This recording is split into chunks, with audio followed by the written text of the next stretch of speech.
Hello friends, welcome in my video. आज इस video में हम देखने जा रहे हैं अनुपात और समानुपात, रेशियो एंड प्रोपोर्शन। यहाँ पर हम ये चैप्टर शुरू करने जा रहे हैं। इसका ये पहला लेक्चर होगा, पहला वीडियो लेक्चर होगा। ये चैप्टर जो अनुपात और समानुपात है, ये एसएससी एग्जाम्स, जो कंपटीशन एग्जाम है, रेलवे है, बैंक, ईटीसी एग्जाम में काफी यूजफुल चैप्टर रहता है ये अनुपात समानुपात।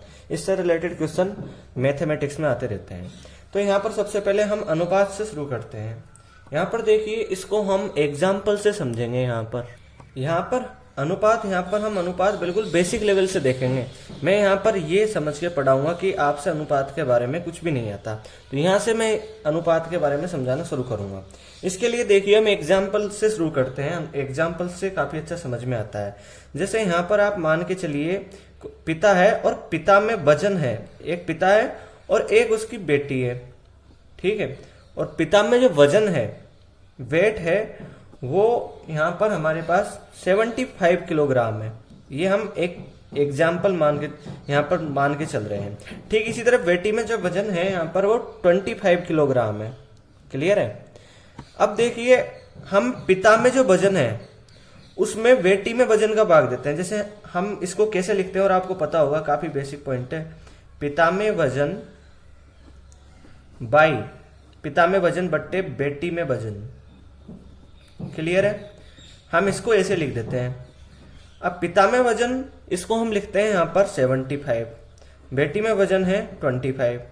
आगे देखो, हम यहाँ पर कैंसिल करेंगे तो 25 से कम 25, 25 1 जा 25 और 25 3 जा 75। तो यहाँ पर हम आगे कैंसिल करेंगे तो 3/1, 3/1 हमको यहाँ पर मिल रहा है। अब देखिए जी, हमको ये पिता में वजन मिल रहा है और बेटी में वजन मिल रहा है। यहां से देखिए हमको क्या पता लग रहा है। यहां पर देखिए, पिता में वजन है, यदि बेटी में वजन 1 है तो पिता में वजन इससे 3 गुना है।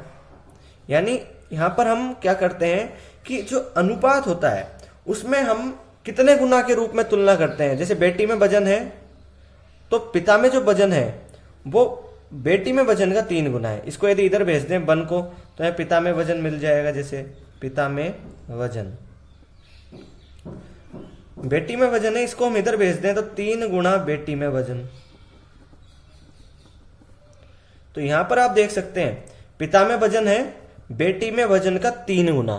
तो हम अनुपात में क्या करते हैं, अनुपात में भी हम यही करते हैं। देखो, जैसे हमने पिता में वजन लिखा है, देखो अनुपात में हम कैसे लिखते हैं।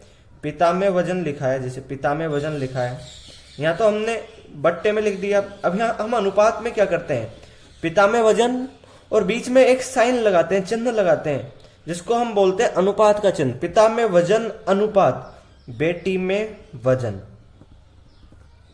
क्लियर है। तो हम क्या करेंगे, यहां पर देखो, पिता में वजन के सामने क्या है, 3 है। तो यहां हमने पिता में वजन पहले लिखा है तो हम 3 पहले लिखेंगे। बेटी में वजन है, वो 1 है, तो हम यहाँ बाद में 1 लिखेंगे। तो पिता में वजन और बेटी में वजन का अनुपात है 3:1। तो हम ऐसे यहाँ पर अनुपात देखते हैं। ठीक है। आपसे पूछा, मान लो आपसे पूछा जाता है कि पिता में वजन और बेटी में वजन का अनुपात फाइंड कीजिए। एक पॉइंट पर ध्यान दीजिए, यहाँ पर आपको मिस्टेक नहीं करनी। जैसे पिता में वजन और बेटी में वजन, पिता में वजन और बेटी में वजन का अनुपात ज्ञात कीजिए, ऐसा आपसे कहा जाता है। ठीक है। पिता में वजन और बेटी में वजन का अनुपात ज्ञात कीजिए, ऐसे कहा जाता है। तो आप क्या करोगे, पहले पिता में वजन लिखा हुआ है तो आप ऊपर 75 लिखोगे, फिर नीचे यहां पर बेटी में वजन 25 लिखोगे। ऐसा नहीं करना कि आप इसको 25 को ऊपर लिख दोगे। पहले जो लिखा हुआ है उसको अंश में लिखेंगे, बाद में जो लिखा हुआ है उसको हर में लिखेंगे। आगे हम इसको हल करेंगे तो यहाँ पर हम कैंसिल करेंगे, जैसे यहाँ किया, तो 3/1 मिल जाएगा। अब इसको हम, ठीक 75 है, इसको हम पहले लिख देंगे क्योंकि ये ऊपर लिखा हुआ है। फिर अनुपात का चिन्ह लगाएंगे, फिर जो हर में लिखा हुआ है उसको लिखेंगे बाद में। और यहाँ पर पहले है 75 के सामने है यहाँ पर 3, तो यहाँ पर जैसे 75 हमने पहले लिखा है, इसलिए हम यहाँ पर 3 भी पहले ही लिखेंगे। 25 के सामने है यहाँ पर 1, 25 बाद में लिखा है, 1 भी बाद में लिखेंगे। तो ऐसे हम यहाँ पर अनुपात फाइंड करते हैं। अनुपात में हम कितने गुना के रूप में तुलना करते हैं, यानी पिता में वजन बेटी में वजन का कितना गुना है, ऐसे हम तुलना करते हैं। अब एक और एग्जाम्पल देखो, जैसे यहाँ पर, जैसे मान लीजिए एक मगरमच्छ है, मगरमच्छ, तो जो मगरमच्छ होता है उसके अंदर उसकी लंबाई 400 सेमी मान लीजिए, और जो छिपकली है उसकी लंबाई आप यहां पर मान लीजिए 20 सेंटीमीटर, इतनी लंबाई होती है। अब आपसे कहा है कि मगरमच्छ की लंबाई और छिपकली की लंबाई का अनुपात ज्ञात कीजिए। छिपकली की लंबाई का अनुपात ज्ञात कीजिए, ये आपसे कहा गया है। ठीक है, तो हम क्या करेंगे, अनुपात ज्ञात करने के लिए मगरमच्छ की लंबाई और छिपकली की लंबाई का अनुपात पूछा है, तो पहले हम यहां पर मगरमच्छ की लंबाई लिखेंगे 400, फिर हर में हम लिखेंगे, क्योंकि पहले आ रहा है इसलिए अंश में हम मगरमच्छ की लंबाई लिखेंगे। छिपकली की लंबाई बाद में पूछा है, यहाँ बाद में लिखा है, इसलिए हर में हम छिपकली की लंबाई यानी 20 सेंटीमीटर लिखेंगे। आगे हल करेंगे, 0 से 0 हो जाएगा, 2 एकम 2 हो जाएगा, 2 20 हो जाएगा, तो यहाँ पर आगे हमको 20/1 मिल जाएगा। इसको हम देखो मगरमच्छ की लंबाई को देखो, इसको हम एम से डिनोट कर देते हैं और छिपकली की लंबाई को हम सी से डिनोट कर देते हैं। ठीक है, यहाँ पर हम मान के चल रहे हैं। अब हमको m/1 यानी m अनुपात c फाइंड करना है। क्लियर है, हम इस ऊपर वाले को देखो, ये ऊपर वाला है, इसको सबसे पहले लिखेंगे, फिर ये 1 है अनुपात में, इसको बाद में लिखेंगे जो हर में है, तो इसको हम ऐसे लिखेंगे। मान लीजिए आपसे यहाँ पर ध्यान दो, छिपकली की लंबाई और मगरमच्छ की लंबाई का अनुपात पूछा होता, ये मान के चलो कि छिपकली की लंबाई और मगरमच्छ की लंबाई का अनुपात पूछा होता, तो कैसे करते? ऐसे पूछा होता कि यहां पर लिख देता हूं मैं, छिपकली की लंबाई और मगरमच्छ की लंबाई का अनुपात याद करो। ठीक है, तो यहां पर आप क्या करते, ध्यान दो, यहां पर आप छिपकली की लंबाई पहले लिखा हुआ है, इसलिए ऊपर अंश में हम छिपकली की लंबाई जो 20 सेंटीमीटर है वो लिखते, फिर हम हर में मगरमच्छ की लंबाई लिखते 400, 0 से 0 कट जाता है, यहाँ पर हल करेंगे तो 2 एकम 2 और यहाँ 20 मिल जाएगा, यानी 1/20 मिलेगा। ठीक है, वही छिपकली की लंबाई को हम सी से डिनोट कर रहे हैं, मगरमच्छ की लंबाई को हम एम से डिनोट कर रहे हैं। तो हमसे छिपकली की लंबाई और मगरमच्छ की लंबाई का अनुपात पूछा है, पहले छिपकली की लंबाई लिखी हुई है, इसलिए हम अनुपात के रूप में जब हम लिखेंगे अनुपात रेशियो फॉर्म में, तो सी पहले लिखेंगे और फिर एम लिखेंगे। और देखो अब आगे हम अनुपात लिखेंगे, तो यहाँ 1 मिल रहा था पहले, ऊपर है 1, तो हम 1 पहले लिखेंगे, फिर अनुपात में ये 20 है तो हम 20 बाद में लिखेंगे। तो अब देखो, एक जगह तो आपसे पूछा गया मगरमच्छ की लंबाई और छिपकली की लंबाई का अनुपात ज्ञात करना है, आपको क्या मिला यहाँ पर 20:1। दूसरी जगह आपसे उल्टा किया गया, छिपकली की लंबाई को पहले लिख दिया गया, मगरमच्छ की लंबाई को बाद में लिख दिया गया। छिपकली की लंबाई और मगरमच्छ की लंबाई का अनुपात पूछा गया आप, तो अब अनुपात मिला 1:20। तुलना कीजिए इसकी और इसकी, दोनों अलग अलग है। ठीक है, अगर मगरमच्छ की लंबाई और छिपकली की लंबाई का अनुपात पूछा है तो 20:1 मिला है, छिपकली की लंबाई और मगरमच्छ की लंबाई का अनुपात पूछा है तो 1:20 लिखना है, दोनों अलग अलग हैं। हमको यहाँ पर कोई भी मिस्टेक नहीं करनी है, हमको जो कंपटीशन एग्जाम में कोई भी क्वेश्चन आए तो हमको मिस्टेक नहीं करनी है। मान लो कि हमारे पास 4 ऑप्शन है, ABCD। पहले ऑप्शन में आपको मान लो पूछा गया मगरमच्छ की लंबाई और छिपकली की लंबाई का अनुपात ज्ञात करो, और आपको मिल गया 20:1, लेकिन पहले ऑप्शन में आपने देख लिया 1:20। ठीक है, तो आपकी पहले निगाह इस पे ऑप्शन पे जाएगी। ऐसा नहीं कि जल्दीबाजी में आप क्या करो, आपने 1:20 देख लिया और यहाँ पर 20:1 है, दोनों 1 होते हैं और आप टिक करके और आगे बढ़ जाओ, तो ये गलत हो जाएगा। तो यहाँ पर ये ध्यान रखना पड़ता है। ठीक है, तो यहाँ पर हम ये वाली मिस्टेक नहीं करेंगे। अब आगे देखिए, एक टर्म आता है तुल्य अनुपात।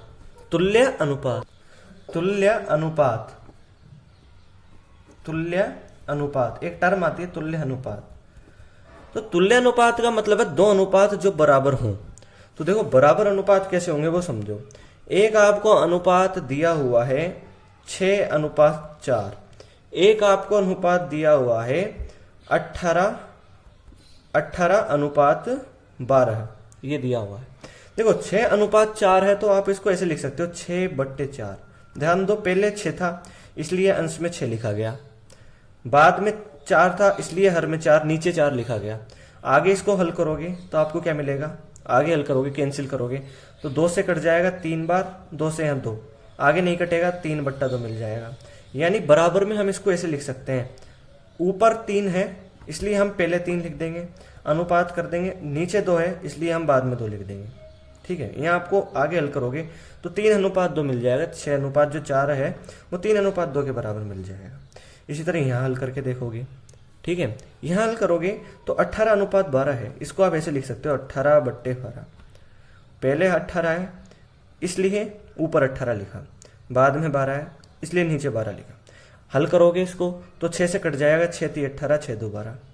यहाँ पर लिख दोगे, आगे नहीं होगा हल, 3/2 तो यहाँ पर लिख दोगे, ऊपर 3 है इसलिए पहले 3 लिख देंगे, नीचे 2 है इसलिए बाद में 2 लिख देंगे। हमको यहाँ 3:2 मिल गया। तो जो ये हमको अनुपात दिए हुए थे दोनों, ये दोनों जो हमको अनुपात दिए हुए थे, इनका हमको देखो बाद में जब हमने इनको कैंसिल किया, यहाँ पर हल किया आगे, तो यहाँ हमको 3:2 मिल गया। तो जो दोनों अनुपात हैं ये दोनों तुल्य अनुपात कहलाते हैं। क्लियर है? अब देखिए यहाँ पर हमें कंसेप्ट है अनुपात का, उसको हम यहाँ पर समझते हैं, काफी ध्यान से देखना। ठीक है, यहाँ पर पढ़िए, कृति और किरण के बीच 60 रुपए हैं, इसको 1:2 में बांटिए। यानी 60 रुपए का 1 भाग वो तो जाए कृति के पास और 60 का 2 भाग किरण के पास जाए। यानी ऐसे भी समझ सकते हो, जितना कृति के पास जाए उसका 2 गुना किरण के पास जाना चाहिए। समझ रहे हो? तो इसको देखते हैं हम निकालेंगे कैसे।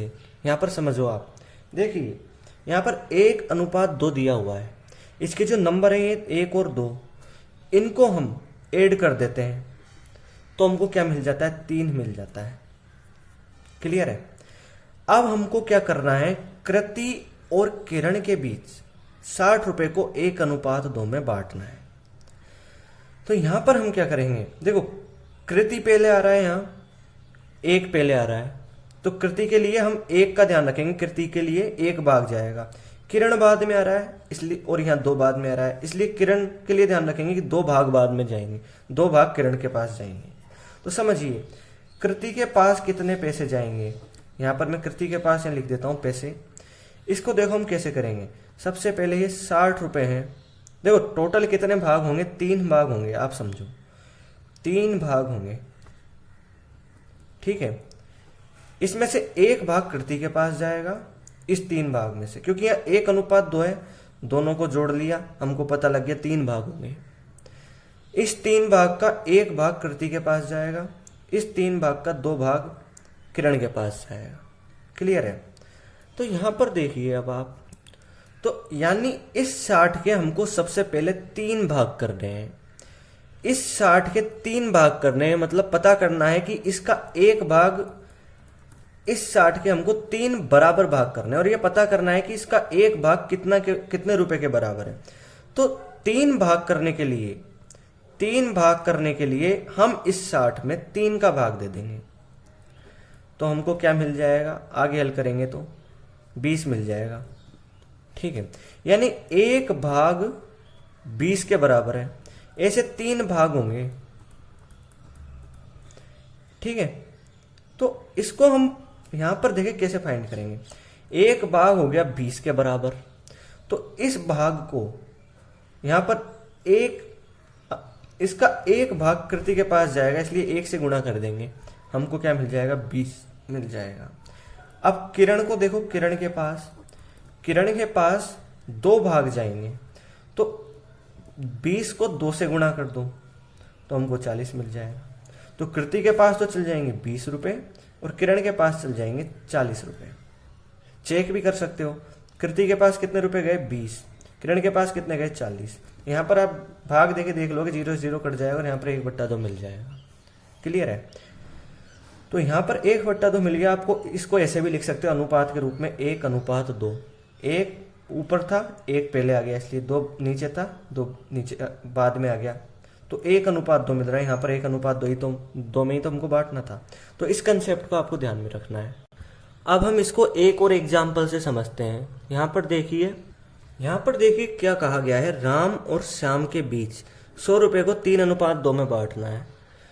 तो देखिए सबसे पहले हम क्या करेंगे, इस 3 और इस 2 को यानी राम के पास 3 भाग चल जाए, श्याम के पास इस 100 रुपए के 2 भाग चल जाए। अब देखो सबसे पहले तो यह आप पता करो कि टोटल भाग कितने हो रहे हैं इनके। तो 3 और 2 को हम जोड़ देंगे तो 5 हो जाएगा, यानी टोटल 5 भाग मिल रहे हैं। इस 5 भाग में से 3 भाग राम के पास और 2 भाग श्याम के पास जाए। अब यहां पर ये पता करेंगे कि 5 भाग हो रहे हैं तो 1 भाग कितने के बराबर होगा। ठीक है, टोटल तो 5 भाग होंगे, लेकिन इन 5 में से 1 भाग कितने के बराबर होगा ये हमको पता करना है। ये पता करने के लिए इस 100 में इस 5 का भाग देंगे, हमको 20 मिल जाएगा, यानी यहां पर 1 भाग 20 के बराबर हो गया। अब देखो राम के पास 3 भाग भेजने हैं, तो राम हम यहां लिख देते हैं, राम के पास रुपए कितने आएंगे, 3 भाग। 1 भाग 20 के बराबर है तो 3 भाग कितने के बराबर होंगे, 20 गुणा 3 60 के बराबर। श्याम के पास कितने जाएंगे, श्याम के पास रुपये 2 भाग। 1 भाग 20 के बराबर है तो 2 भाग 40 के बराबर होंगे। तो राम के पास 60 रुपये, श्याम के पास 40 रुपये चल जाएंगे। पता भी कर सकते हो आप यहाँ पर अनुपात निकाल के, अनुपात निकाल लोगे, राम के पास रुपये और श्याम के पास रुपये होगा 40/60/40, 0 से 0 कैंसिल आउट हो जाएगा। यहाँ 2 3 जा 6, 2 2 जा 4, ये मिल जाएगा। आगे लिखोगे इसको तो 3/2 मिलेगा। आगे इसको लिख दोगे, 3 पे ऊपर है इसलिए 3 पहले आ जाएगा, 2 नीचे है इसलिए 2 बाद में आ जाएगा, 3:2 मिल जाएगा।